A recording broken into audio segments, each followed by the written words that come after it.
Hello बच्चों, आप सभी का स्वागत है। तो हम पढ़ रहे थे हमारे 12th की रिवीजन सीरीज और मैट्रिक चैप्टर के अंदर ये वीडियो सेकंड है, जिसके अंदर मैं आपको कुछ सब्जेक्टिव क्वेश्चन है जिनके बारे में यहाँ पे सॉल्यूशन बताऊंगा। पिछला वाला वीडियो देख लेना जिसके अंदर ऑब्जेक्टिव क्वेश्चन यानी छोटे छोटे जो क्वेश्चन हो सकते हैं वो बताए थे। अब यहाँ पे बड़े क्वेश्चन है। देखिए, ये क्वेश्चन है, आप सब लोगों ने देख रखा होगा, 3.2 का क्वेश्चन है और ये भी काफी बच्चे डाउट में पूछते हैं। तो हमें एफ एक्स गिवन है और सिद्ध करना है कि f x into f y equal to f of x plus y होता है। ठीक है। अब सिद्ध करने वाले क्वेश्चन में हम जानते भी है कि सबसे पहले लेफ्ट हैंड साइड से शुरुआत की जाती है। तो लेफ्ट हैंड साइड में क्या है, एफ एक्स और एफ वाई। अब एफ एक्स तो आपको गिवन है ही, तो इसको लिख लेंगे यहाँ पे कॉस एक्स माइनस का साइन एक्स जीरो, फिर sign x cos x zero और यहाँ पे जीरो जीरो और वन। ठीक है। ऐसे एफ वाई यहाँ से निकालेंगे तो एफ वाई में क्या होगा, देखो एक्स है तो सब जगह अंदर एक्स आ गया है। ऐसे वाई अगर यहाँ कर दिया जाए तो ज्यादा एक्स है उसकी जगह वाई हो जाएगा। तो कॉस वाई माइनस का sine y zero, sine y यहाँ पे कॉस वाई जीरो और ये जीरो जीरो और वन। ठीक है, ये आ गया हमारे पास में लेफ्ट हैंड साइड की वैल्यू। अब इसको सॉल्व करेंगे तो सॉल्व करने का जो प्रोसेस रहेगा, इसमें दो मैट्रिक्स दिख रही है, उनको मल्टीप्लाई करेंगे तो क्या आ जाएगा। मैट्रिक्स को मल्टीप्लाई करने में कोई दिक्कत नहीं होनी चाहिए। Cos x into cos y और ये minus sine x into sine y हो जाएगा। ऐसे यहां से मल्टीप्लाई होगा तो माइनस का cos x into sine y, जब ये इससे दोनों गुणा होंगे फर्स्ट रो और सेकंड कॉलम, फिर माइनस साइन एक्स और इंटू कॉस वाई और फर्स्ट रो और थर्ड कॉलम के साथ जाएगी तो जीरो प्लस जीरो आ जाएगा। राइट। अब सेकंड रो फर्स्ट कॉलम के साथ लेके जाओ तो sine x into cos y plus यहाँ पे कॉस एक्स है। ठीक है, फिर cos x into sine y हो जाएगा और ये जीरो से तो जीरो होगा। फिर सेकंड रो और थर्ड कॉलम सेकंड कॉलम से जाएंगे तो minus sine x sine y plus cos x cos y और यहाँ पे जीरो जीरो और वन जीरो आ जाएगा जब first second column second row और थर्ड कॉलम के साथ मल्टीप्लाई करेंगे। अब थर्ड रो और फर्स्ट कॉलम में तो जीरो प्लस जीरो आएगा और यहाँ पे भी देखेंगे तो जीरो प्लस जीरो आ जाएगा और लास्ट वाले देखेंगे तो zero plus one. I think यहाँ पे आपको मल्टीप्लीकेशन में कोई दिक्कत नहीं होनी चाहिए थी। अब इधर देखेंगे तो cos x cos y minus sine x sine y. देखिए, ये ट्रिग्नोमेट्री में फॉर्मूला होता है। अगर cos x cos y minus का साइन एक्स और साइन वाई हो तो ये होता है हमारे पास में कॉस का फॉर्मूला होता है और ये कॉस एक्स प्लस वाई होता है। तो यहां से आ जाएगा कॉस एक्स प्लस वाई। अब ऐसे ही इसको देखो तो कॉस एक्स साइन वाई और साइन एक्स कॉस वाई। ठीक है, तो अगर हम देखें sine x cos y minus cos x और साइन वाई हो तो ये होता है बच्चों साइन, अगर प्लस साइन हो तो साइन एक्स प्लस वाई होता है। दोनों कॉस और दो साइन के साथ हो तो कॉस का फॉर्मूला होता है, एक साइन और एक कॉस हो तो फिर वो साइन होता है। तो इसमें से अगर माइनस कॉमन ले लिया जाए तो ये बन जाएगा minus of sine x plus y, ये जीरो और यहाँ देखेंगे तो ये साइन एक्स प्लस वाई। इसमें ये कॉस एक्स कॉस वाई पहले देखो और minus sine x sine y बाद में, तो ये भी है कॉस एक्स प्लस वाई। यहाँ पे जीरो जीरो जीरो और वन। ठीक है, ये आपके पास में लेफ्ट हैंड साइड की वैल्यू है।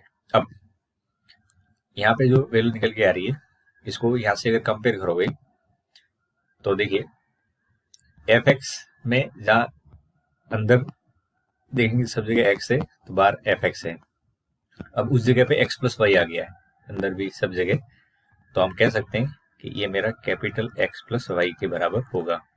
या आप ऐसे भी बोल सकते हो, यदि एक्स की जगह एक्स प्लस वाई रखें तो ये कॉस एक्स प्लस वाई, इधर minus sine x plus y, इधर साइन एक्स प्लस वाई और कॉस एक्स प्लस वाई होगा, जो कि यहाँ पे आपको दिख भी रहा होगा। तो इस क्वेश्चन का आपको मेथड समझ में आ गया होगा। अब ये क्वेश्चन है ऐसा जिसमें कई बच्चे कंफ्यूज रहते हैं और मैं सही इस क्वेश्चन को पूछने की कोशिश करते हैं। तो दे रखा है ए इक्वल टू, आपको एक मैट्रिक्स दे रखा है और आई बोला गया है कि एक तत्सम का अवयव है, आई मैट्रिक्स है।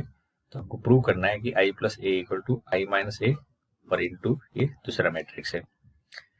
तो सॉल्व करने का जो अप्रोच रहेगा, तरीका रहेगा, वो इस तरीके से होगा कि हमेशा की तरह हम लेफ्ट हैंड साइड को पहले सॉल्व करेंगे। तो लेफ्ट हैंड साइड आप देखिए यहाँ से कितना है, आई प्लस ए, ठीक है। अब आई की जगह क्या आएगा, 1 0 और 0, ये आई मैट्रिक्स हो जाएगा, बोला भी गया है सेकंड कोटि का है, और प्लस ए। अब ए में आपको दिख रहा है ये मैट्रिक्स, इसको रख देंगे 0 माइनस 10 अल्फा बाई 2 और इधर 10 अल्फा बाई 2 और 0।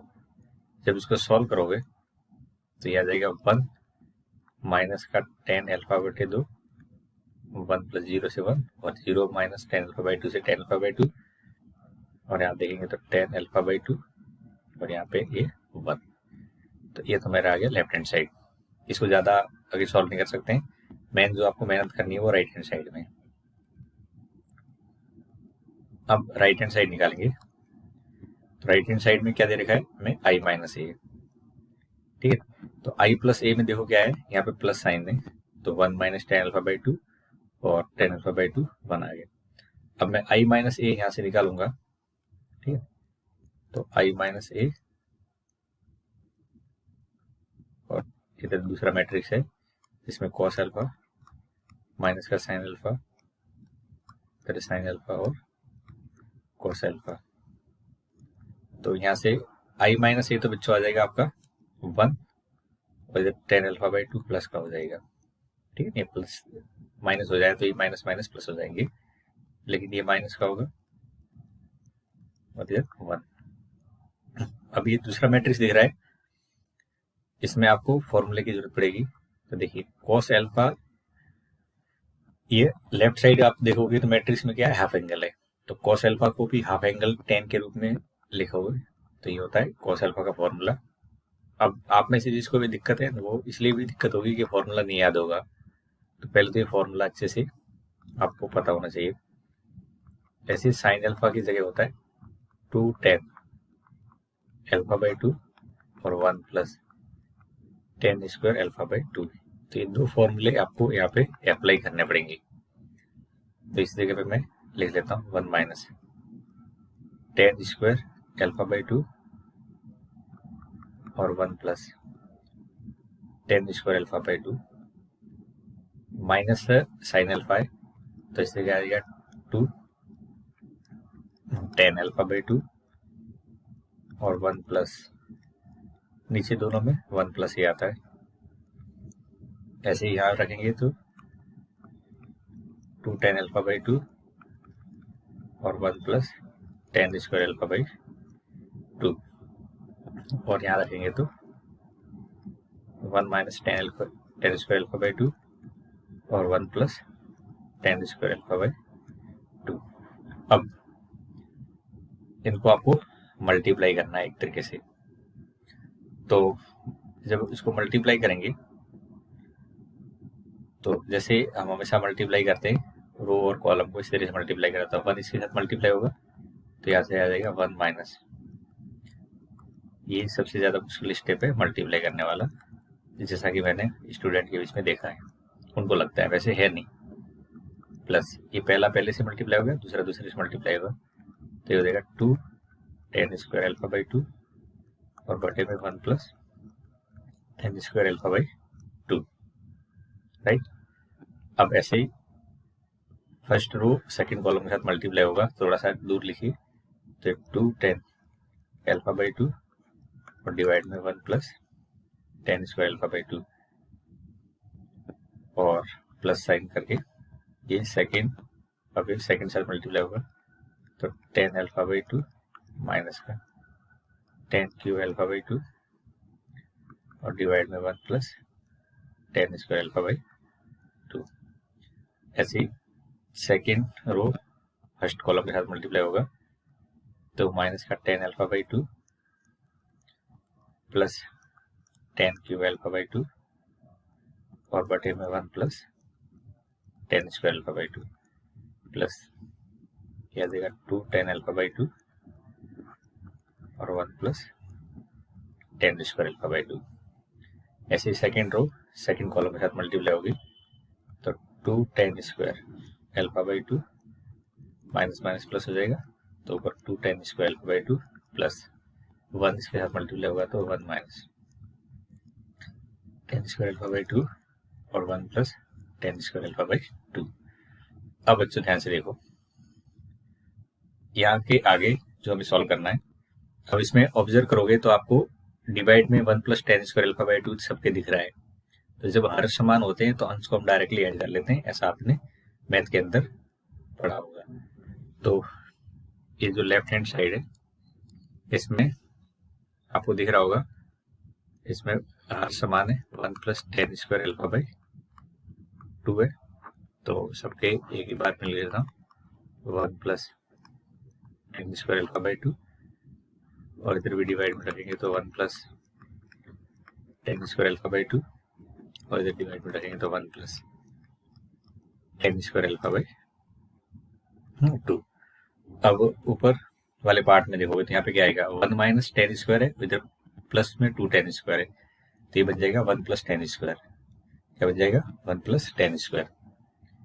तो यहाँ पे तो हो जाएगा 1 प्लस 10 स्क्वायर अल्फा बाई 2 और ऐसे इस जगह पे भी आप सॉल्व करोगे तो ये 1 प्लस 10 स्क्वायर अल्फा बाई 2 ही बनेगा। अब पहले देख लो यहाँ पे 2 10 स्क्वायर और 1 माइनस 10 स्क्वायर तो ये बन जाएगा 1 प्लस 10 स्क्वायर। अब देखो इधर माइनस का 2 10 है और इधर का प्लस 10 है तो माइनस का 10 अल्फा बच जाएगा और इधर 10 क्यूब बच जाएगा। ठीक है, क्या बचेगा माइनस का 10 अल्फा और 10 क्यूब अल्फा बाई 2। तो माइनस का 10 अल्फा बाई 2 इसमें कॉमन ले लिया जाए तो ये भी हो जाएगा 1 प्लस 10 स्क्वायर अल्फा बाई 2। अब इधर ऐसे ही आप जब इसको सॉल्व करोगे तो इसमें प्लस 10 अल्फा बाई 2 कॉमन आएगा और बच जाएगा 1 प्लस 10 स्क्वायर अल्फा बाई 2। आप इस कैलकुलेशन को यहाँ पे देख भी सकते थे। ठीक है, इधर माइनस का 10 है, इधर प्लस 2 है, एक प्लस का 10 अल्फा बाई 2 बच जाएगा और एक क्यूब है तो इसमें से 10 अल्फा बाई 2 कॉमन ले लिया। अब इधर ये दोनों सेम है इसलिए कट जाएगा तो यहाँ पे 1 बच जाएगा। इधर माइनस का 10 अल्फा बाई 2, इधर प्लस का 10 अल्फा बाई 2 और ये 1। इस तरीके से आपके पास में ये आ जाएंगे। अब ये जो वैल्यू मुझे मिली है ये सॉल्व किया था वो राइट हैंड साइड थी। क्या थी बच्चों? राइट हैंड साइड थी। तो ये राइट हैंड साइड की जो वैल्यू है एग्जैक्टली लेफ्ट हैंड साइड के बराबर ही है। 1 माइनस 10 अल्फा बाई 2 फिर माइनस है।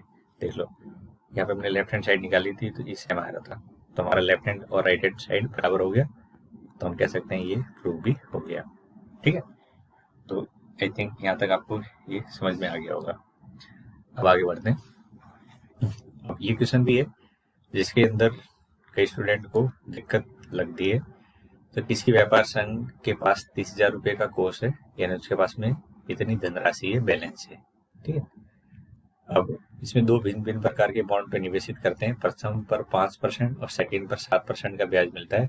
आगे गुणन का प्रयोग करके 30,000 रुपये का कोर्स इस तरीके से लगाया जाए कि ब्याज 1800 रुपये और 2,000 हो। ठीक है, तो मान लेंगे यहाँ पे 30,000 रुपये इसको लगाने 5% और 7% के ब्याज पे। तो माना प्रथम बॉन्ड जो 5% का है पर जो निवेश किया है, निवेश की जो राशि है वो x है। कितनी है? x है। और जो सेकंड बॉन्ड है, ठीक है, जो क्वेश्चन के अकॉर्डिंग बोला गया, द्वितीय बॉन्ड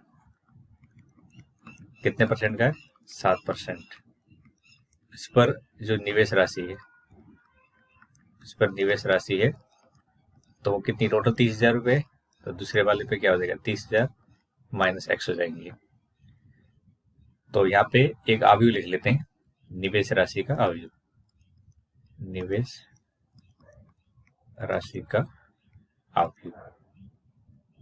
तो निवेश राशि का अवयव लिखेंगे तो x और 30,000 माइनस x ये हो जाएगा। अब ब्याज क्या है, तो ब्याज वाला 5% और 7% है, तो हम यहाँ पे लिखेंगे ब्याज का अवयव।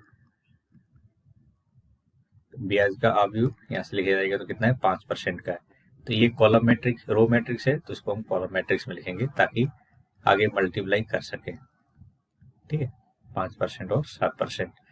अब ब्याज क्या होता है, वो होता है मूलधन इंटू ब्याज परसेंट इंटू टाइम। ब्याज का जो फॉर्मूला होता है वो हम छोटी क्लासेस पढ़ते आ रहे हैं, P into r into t और अपॉन में 100 होता है, जिसमें आर दर होती है। तो मुझे P मूलधन होता है, आर दर होती है, टी समय होता है। इसमें 1 साल की बात हुई है क्वेश्चन के अंदर, वार्षिक ब्याज। ठीक है, तो यहाँ पे अगर ब्याज की बात करेंगे, ठीक है, तो ब्याज जो क्वेश्चन के अकॉर्डिंग बोला गया 1800 रुपये हो, बट हम हमारे तरफ से निकालेंगे तो क्या हो जाएगा, तो उसके लिए आपका P मतलब ये जो निवेश राशि का अवयव है x 30,000 और इंटू दर का परसेंटेज कितना है, 5% है तो 5/100 और 7% है तो 7/100 इंटू टाइम वार्षिक है इसलिए 1 हो जाएगा यहाँ पे। ठीक है, तो इंटू में 1। अब इसको मल्टीप्लाई करोगे तो ये रो मैट्रिक्स है, इधर कॉलम मैट्रिक्स है, तो रो और कॉलम जब मल्टीप्लाई होंगे तो एक एलिमेंट मिलता है, एक अवयव आएगा, तो यह देगा 5x/100 प्लस 7 गुणा 30,000 माइनस x बटे में 100। ठीक है, अब ये हमारे पास में आ गया ब्याज। अब पहले पार्ट में क्वेश्चन के अकॉर्डिंग कितना बोला गया है, 1800 ब्याज है। ब्याज कितना है, 1800। ठीक है, वार्षिक ब्याज 1800 रुपये का हो, तो इसके इक्वल टू 1800 रुपये कर लेंगे, तो 5x बटे 100 और इधर मल्टीप्लाई करेंगे तो 2,10,000 हो जाएंगे, माइनस 7 से मल्टीप्लाई करेंगे तो 7x अपॉन में 100 इक्वल टू 1800। और दूसरे वाले में इस की जगह 2000 हो जाएगा 1800 की जगह। तो जब इसको सॉल्व करोगे तो आपके पास में ये 1000 इधर से मल्टीप्लाई कर दें तो ये 2,10,000 माइनस 2x और ये आ जाएगा 1,80,000 रुपये। ठीक है, तो जब यहाँ से 2x निकालेंगे तो ये आपका आ जाएगा 30,000। ठीक है, तो x की वैल्यू आ जाएगी 15,000। कितना आ जाएगा, x 15,000। तो बोला गया कि किस तरीके से इसको विभाजित करें, तो कोस का जो विभाजन होगा, ठीक है, जो क्वेश्चन के अकॉर्डिंग बोला है कि कोस जो है, तो कोस विभाजन हो जाएगा 15,000 और 15,000। ठीक है, ये 5% पे होगा और ये 15,000 हो जाएगा वो 7%। तो ये हमारा आंसर हो जाएगा। अब आप सेकंड पार्ट खुद करने की कोशिश करना, बट यहाँ 1800 की जगह 2000 रख लेना। कितना रखोगे, 2000, और फिर इसी तरीके से कैलकुलेशन करोगे तो जब 2000 आ जाएगा 2 लाख हो जाएगा। तो 2,10,000 में से 2 लाख गया तो 2x की इक्वल टू 5,10,000 आ जाएगा, तो x का मान 5,000 आएगा। तो ये 5,000 होगा तो दूसरा 25,000 हो जाएगा। आई थिंक आप समझ गए होंगे। अब आगे बढ़ते हैं, ये वाला क्वेश्चन देखेंगे। ये भी अच्छा क्वेश्चन है। इस क्वेश्चन के अंदर बोला गया है अवयव को एक सममित और विषम सममित के रूप में व्यक्त कीजिए। ठीक है, तो सममित और विषम सममित के रूप में व्यक्त करने, तो इसका जो सूत्र होता है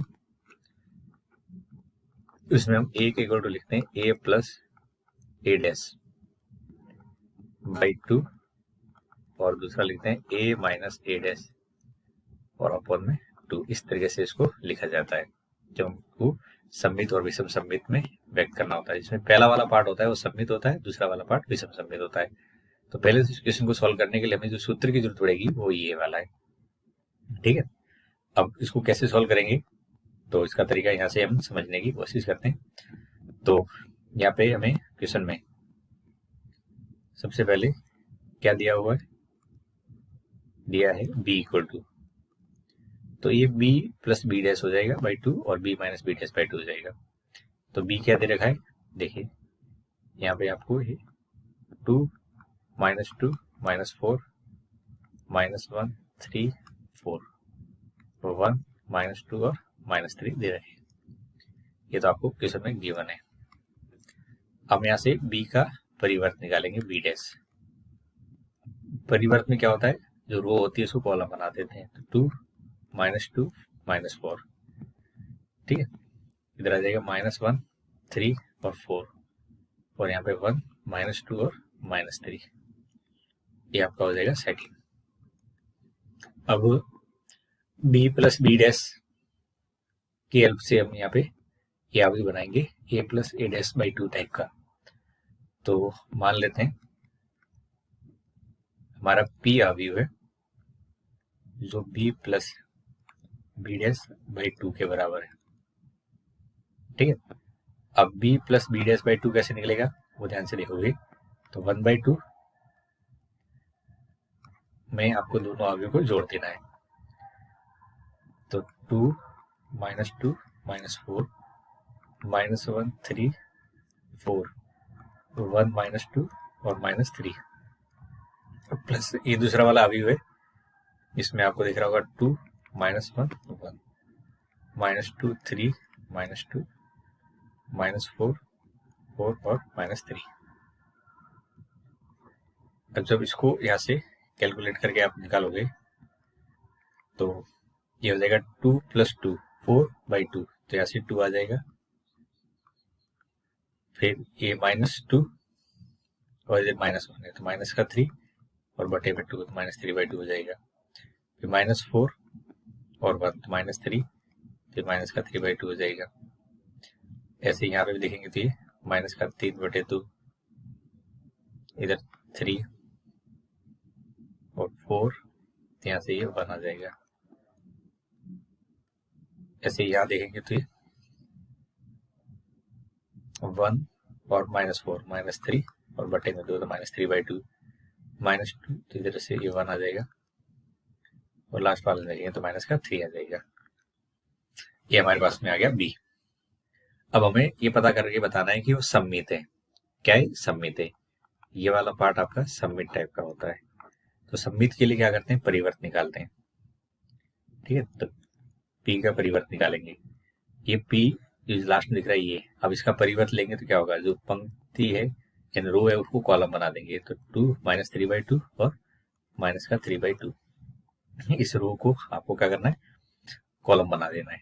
तो ये जो आड़ी लाइन है उसको खड़ी कर दो, ये हो गई। फिर सेकंड रो को सेकंड कॉलम बना देंगे, तो माइनस का 3/2 या 3 और 1 और ऐसे यहाँ माइनस 3/2 1 और माइनस 3, ये हमारे पास में आ गया p डैश। अब इसको देखो आप कंपेयर करो वापस इसी के साथ में, तो इसमें कोई चेंज नहीं है, भले आपने परिवर्त ले लिया फिर भी उसी के बराबर है। तो p dash equal to p है। अतः हम कह सकते हैं p equal to b plus b dash by 2 कैसा है, सममित है। कैसा है, सममित है। अब आपको यहाँ पे दूसरा अवयव निकालना है, जिस तरीके से मैंने p लिया है इसी प्रकार q अवयव ले लेते हैं और ये है हमारा b minus B dash upon 2 के बराबर। तो b minus B dash by 2 को जब सॉल्व करोगे तो इसमें प्लस की जगह माइनस आ जाएगा बच्चों, और इसको जब आप यहाँ से निकालोगे तो ये 0 हो जाएगा, इधर भी 0 हो जाएगा और ये भी 0 हो जाएगा, ठीक है। अब जब माइनस करोगे तो -2 और ये माइनस माइनस प्लस हो जाएगा, तो -1 आ जाएगा, माइनस का 1/2। यहाँ पे -4 है और ये माइनस यहाँ से होगा तो यहाँ माइनस के 5/2 आ जाएगा। कैलकुलेशन में समझ में आ रही है, कोई दिक्कत नहीं। चलिए अब यहाँ पे -1 और इधर प्लस की जगह माइनस हो जाएगा, तो माइनस माइनस प्लस हो जाएगा, तो -1 और +2 से तो 1 आएगा, तो हो जाएगा 1/2। फिर इधर 0 आएगा। अब यहाँ पे 4 और माइनस माइनस प्लस हो जाएगा तो 3, ठीक है। 1 और माइनस 4 तो 5 हो जाएगा, इधर प्लस का 5/2 आ जाएगा। ऐसे -2 और इधर -4 हो जाएगा, या -6 तो यहाँ से आ जाएगा 3 और इधर देखेंगे तो ये 0 हो जाएगा। अब ये आपके पास में आ गया क्यू। अब इस क्यू का परिवर्त लेते हैं, तो क्यू के परिवर्त लेने में क्या होगा, जो रो है उसको कॉलम बनाएंगे तो 0, माइनस का 1/2 और माइनस का 5/2, फिर 1/2, 0 और 3 और इधर रखेंगे तो 5/2, -3 और 0। अगर इसमें से माइनस कॉमन ले लिया जाए, क्या किया जाए, माइनस कॉमन लिया जाए इसमें से। क्यों ले रहे हैं, ताकि आपको परिवर्त की कंडीशन समझ में आ जाए। तो माइनस कॉमन ले लिया जाए तो 0, माइनस का 1/2 और माइनस का 5/2, जो प्लस का है वो माइनस का बन जाएगा और माइनस वाला प्लस का बन जाएगा अगर माइनस कॉमन ले रहे हैं। या 1/2, 0 और 3, इधर 5/2, -3 और 0, इस तरीके से ये हो जाएगा। अब इसको आप देखोगे तो किसके बराबर है, क्यू के बराबर है। ये एग्जैक्टली किसके बराबर है, क्यू के बराबर है। तो हमारे पास में क्या आ गया, Q dash equal to minus Q. तो Q equal to B minus B dash upon 2 है, ये क्या हो जाएगा, विषम सममित हो जाएगा। क्या हो जाएगा, विषम सममित होगा, राइट। अब यह हमने प्रूव कर लिया कि सममित भी है।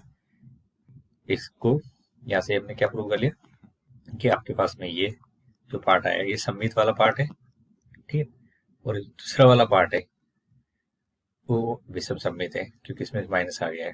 अब बोला क्या गया है कि इसको सममित और विषम सममित ये प्रूव हो गया है, उसके योगफल में व्यक्त करना है। किस में व्यक्त करना है, योगफल में।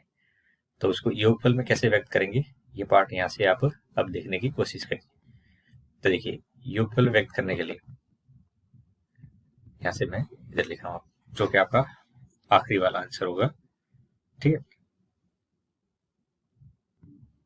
तो आपको बस क्या करना है, इधर बी की जगह जो हमने बी के बारे में बोला था, तो बी के बारे में क्या बोल रहे हैं, बी प्लस बी डैश बटे 2 और b minus B dash upon 2। देखो ये बी ही है, तो यहाँ पे बी की वैल्यू, इसको आपको जो हमने एज्यूम किया था, तो ये क्या था हमारा पी और क्यू ही तो था। तो पी का वैल्यू क्या था, देखो पी की वैल्यू क्या थी हमारे पास में, ये थी यहाँ पे, तो इसको यहाँ पे पुट कर लेंगे, ठीक। तो 2 माइनस 3/2 और माइनस का 3/2, फिर माइनस का 3/2, इधर 3 ओवर माइनस का 3/2, 1 और -3। ये तो आ गया हमारा पहला वाला पार्ट। इस जगह पे आंसर आपको छोड़ के आना है एग्जाम में, 0 माइनस 1/2 माइनस का 5/2, यहाँ पे 1/2, 0 3, 5/2 -3 और 0।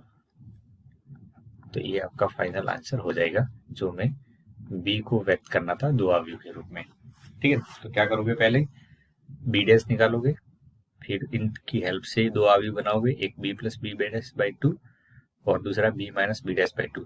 अब ये b plus b dash by 2 सममित है, ऐसा प्रूव करने के लिए परिवर्त लेना होगा, और परिवर्त को उसी के बराबर आ जाएगा तो सममित कह सकते हैं।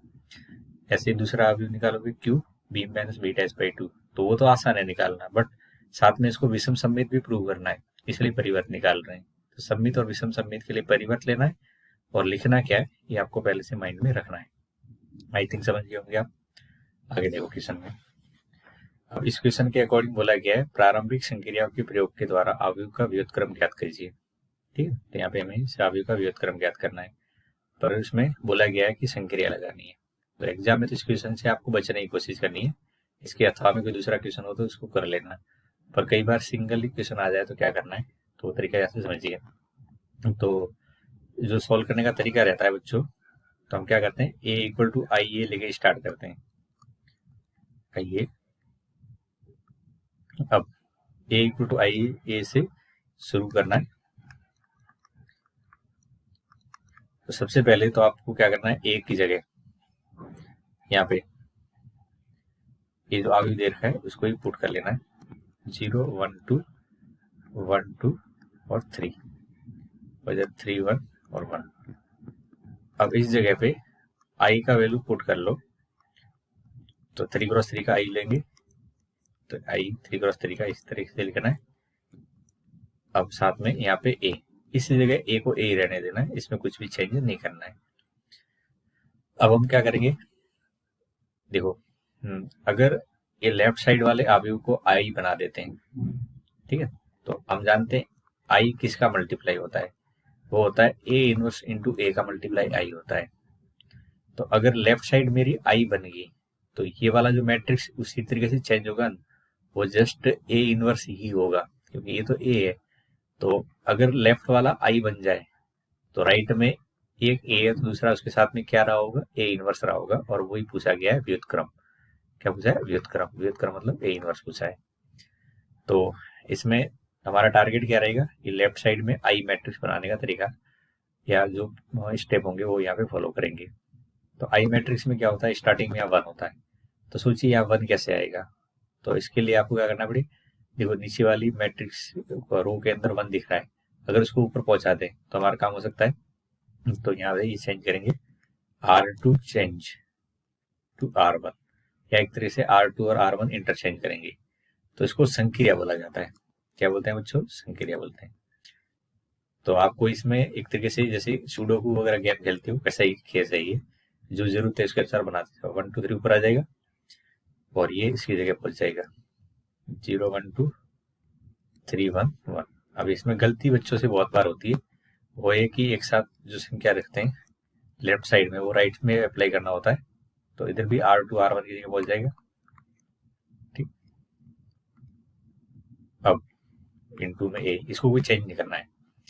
अब फर्स्ट में 1 हो गया, यहाँ 0 है, अब इस जगह 0 लाने के लिए क्या करना पड़ेगा, क्योंकि आई मैट्रिक्स के अंदर 1 0 0 होता है फर्स्ट रो कॉलम के अंदर, तो यहाँ 0 लाने के लिए यहाँ पे संख्या लगेगी, तो वो संख्या होगी R3 change to R3 minus 3R1, मतलब इसमें से 3 घटा दें तो काम हो जाएगा।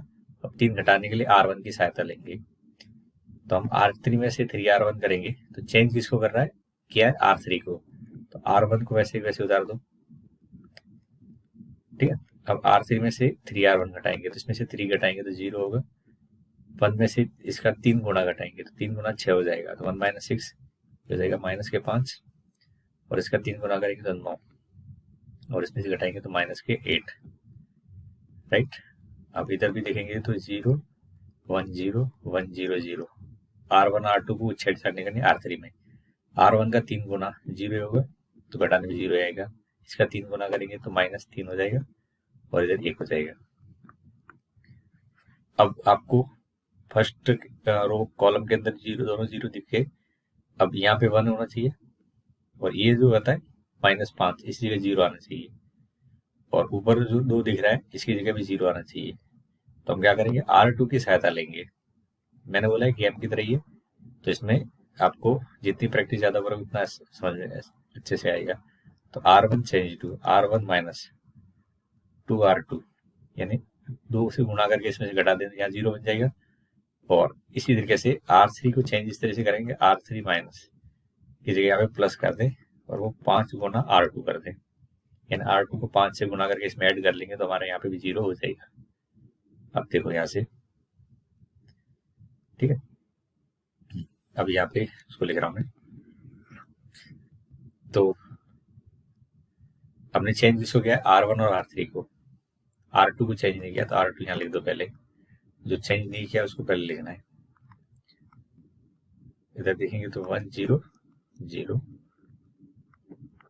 अब देखो इसको 2 से गुणा करके इसमें घटाना है, तो 2 से गुणा करेंगे तो 0, इधर 2 से गुणा करेंगे तो 0 हो जाएगा, ये तो 1 है, इधर 0 हो जाएगा, इसको 2 से गुणा करेंगे तो 4, 3 में से 4 जाएगा तो माइनस का 1, ये हो गया हमारा R1। अब इधर भी देखो इसको 2 से गुणा करके घटाना है, 2 से गुणा करेंगे तो 2, 0 माइनस 2 से ये माइनस का 2, इधर 1 आएगा कि 0 से गुणा करने पे 0 होगा, और इधर भी 0 आएगा।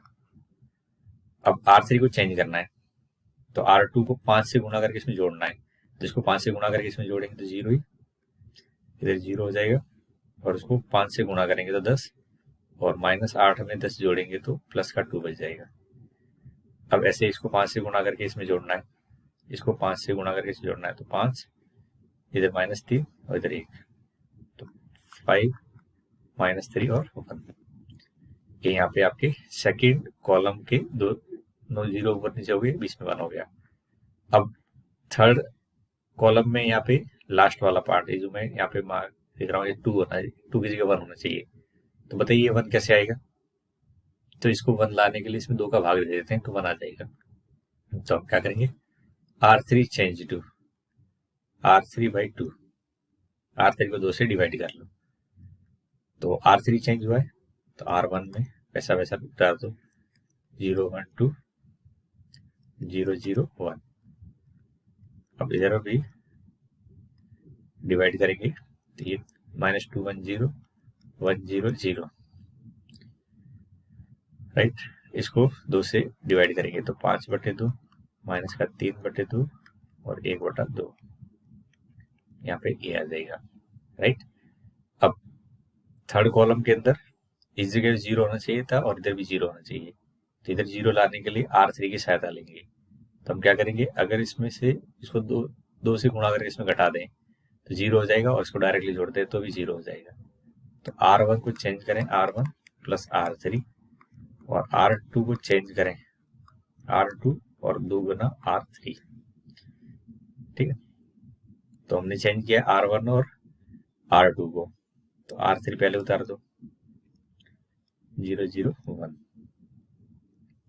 अब यहाँ पे 0, क्योंकि हाँ R2 में क्या कर रहे हो, 2 गुना R3 घटा रहे हो, तो 2 से गुणा करके घटाएंगे तो 0 आएगा, 2 से गुणा घटाएंगे तो 1 आएगा, और इधर 0 हो जाएगा। ऐसे यहाँ पे 0 और ये 0 हो जाएगा, तो लेफ्ट साइड में आई मैट्रिक्स बन जाएगा ऑलमोस्ट। तो 5/2 -3/2 और 1/2।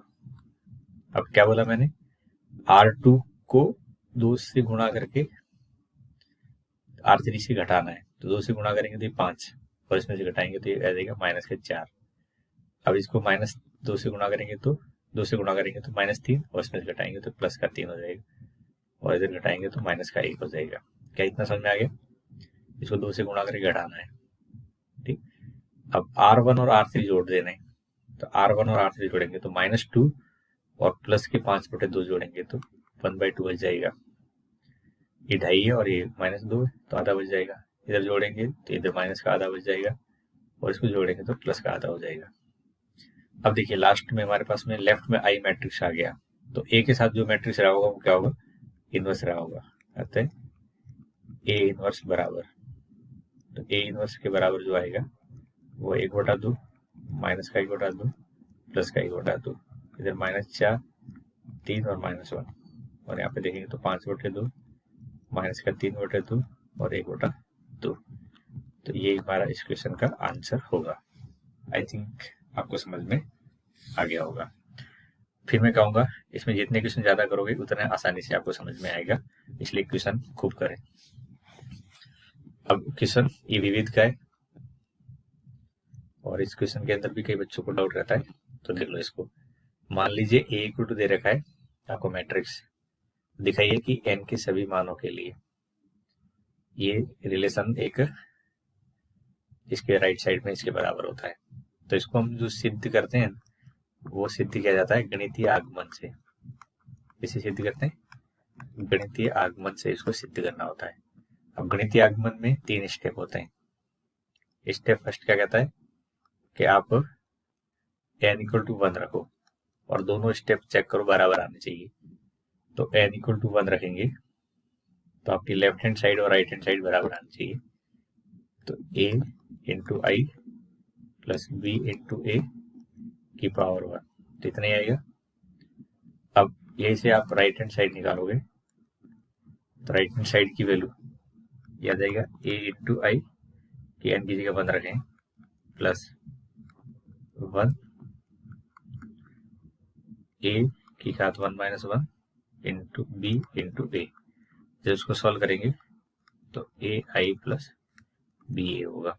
तो हमारा एल एच एस और आर एच एस बराबर आ रहे हैं। अतः n इक्वल टू 1 पर सत्य है। ये जो कहानी है वो n इक्वल टू 1 पे काम कर रहा है। गणितीय आगमन में क्या करते हैं, 1 पे चेक करिए, k पर मान लीजिए और k प्लस 1 पर फिर प्रूव कर दो। तो सेकेंड स्टेप क्या करेंगे,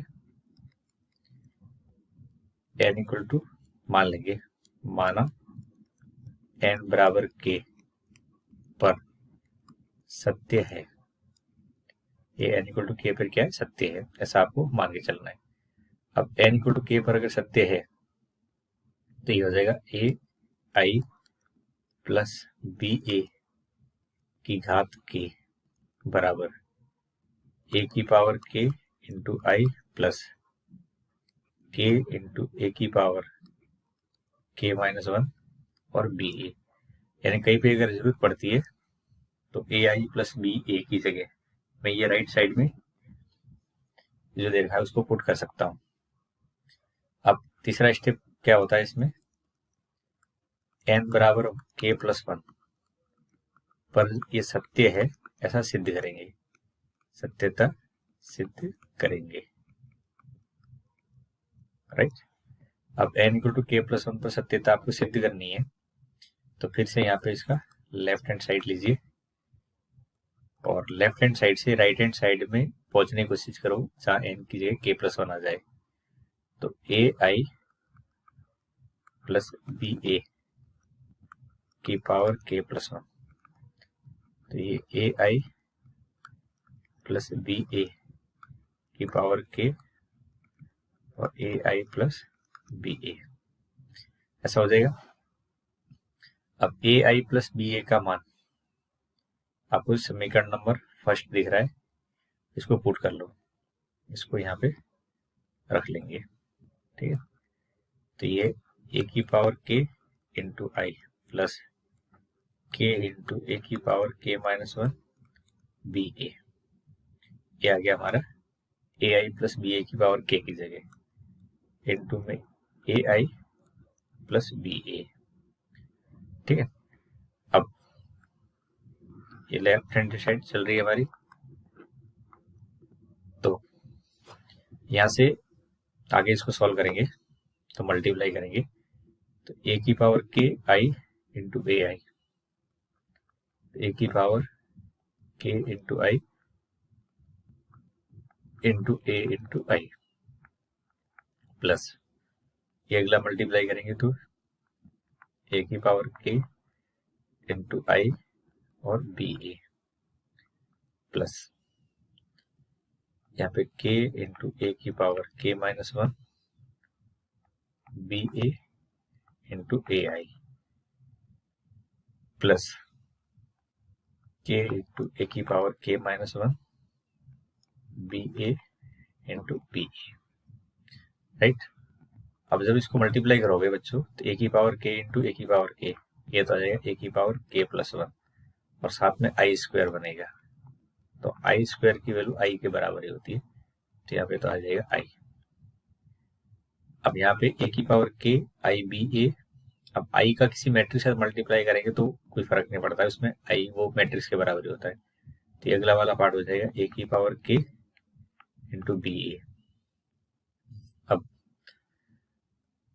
यहाँ पे आप देखोगे तो आपके पास में k इंटू ए की पावर k माइनस 1 बी ए इंटू ए आई बन रहा है, ठीक है। तो ये बन जाएगा k ए की पावर k माइनस 1 और इधर ए की पावर 1 है, तो माइनस 1 प्लस 1 कट जाएगा, तो k इंटू ए की पावर k और यहां से बन जाएगा बी ए, ठीक है। और फिर अगला वाला पार्ट देखेंगे तो यहाँ पे ये बन जाएगा आपका k इंटू ए की पावर k माइनस 1, देखिए k इंटू ए की power k minus 1 B square into A square, ये तो कॉन्स्टेंट है। अब यहाँ पे आपको कहीं पे भी ए स्क्वायर नजर नहीं आ रहा है, ठीक है, तो एक काम करते हैं ए स्क्वायर अलग से निकाल लेते हैं, हमने ए मैट्रिक्स दे रखा है, इसका ए का स्क्वायर निकालेंगे। तो ए का स्क्वायर निकालेंगे तो 0 1 0 0 0 1 0 0। जब इसको मल्टीप्लाई करोगे तो ये 0 इंटू 0 1 इंटू 0 0 ही रहने वाला है, फिर 0 इंटू 1 1 इंटू 0 ये भी 0 है, यानी कुल मिला के 0 मैट्रिक्स बनेगा। तो इस ए स्क्वायर की जगह क्या आएगा, 0 आ जाएगा। क्या आ जाएगा, ए स्क्वायर की जगह 0। अब ए स्क्वायर की जगह 0 आ गया तो आपके पास में आगे वाली पार्ट बचेंगे ए की पावर k प्लस 1 इंटू आई प्लस, यहाँ पे देखोगे तो ए की पावर k बी कॉमन आ रहा है, तो ये हो जाएगा k प्लस 1 ए की पावर k इंटू बी ए, और पीछे वाला पार्ट खत्म हो जाएगा। तो ये यहाँ तक हमारे पास में आ गया लेफ्ट हैंड साइड की वैल्यू। ये हमने यहाँ से प्रूव कर लिया, इधर जगह 0 हो जाएगा। तो 3 ही पार्ट बचेंगे, फर्स्ट सेकंड थर्ड, सेकंड और थर्ड में से कॉमन ले लेंगे तो इस तरह से बन जाएगा।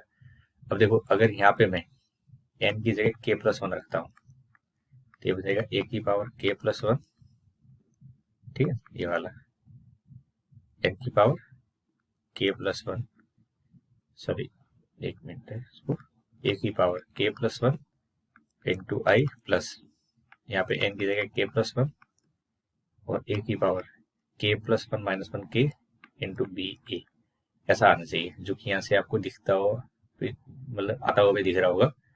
तो आप कह सकते हो कि ये सभी मानों के लिए सत्य है, अतः सभी n बिलोंग टू n के लिए सत्य है। यानी हमने क्या किया, n इक्वल टू 1 के लिए प्रूव कर लिया, फिर n इक्वल टू k के लिए मान लिया, पर उसी की सहायता से n equal to k plus 1 पे प्रूव किया। अब k कोई भी वैल्यू हो सकती है, तो हम कह सकते हैं ये n के सभी नेचुरल नंबर के लिए भी ट्रू रहेगा। इसको बोलते हैं गणितीय आगमन। क्या बोलते हैं, गणितीय आगमन। तो ये 3 स्टेप दिमाग में रखें, फिर भी कोई डाउट रहता है तो पूछ लेना मेरे से, मैं बता दूंगा। अगला क्वेश्चन है, मान लीजिए यहाँ पे ये दे रखा है ए बी सी और डी ज्ञात करना है, कंडीशन है c D equal to A b, ठीक है। तो हमको डी आगे ज्ञात कर लेना है।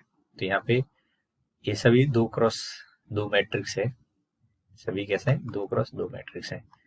तो हम जानते हैं अगर मल्टीप्लाई करेंगे तो मल्टीप्लाई कंडीशन सी और डी में तभी होगा जब डी भी क्या होगा, आपका 2x2 होगा।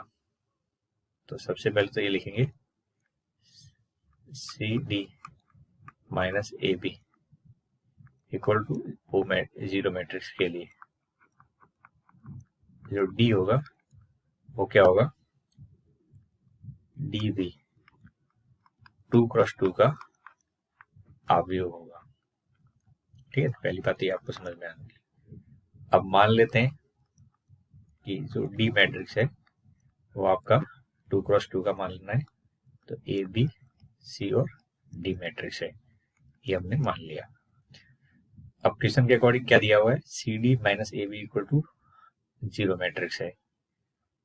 तो यहाँ से आप कह सकते हो कि सी डी इक्वल टू क्या होगा, ए बी होगा, 0 ऐड करने पर 0 कोई फर्क नहीं पड़ेगा।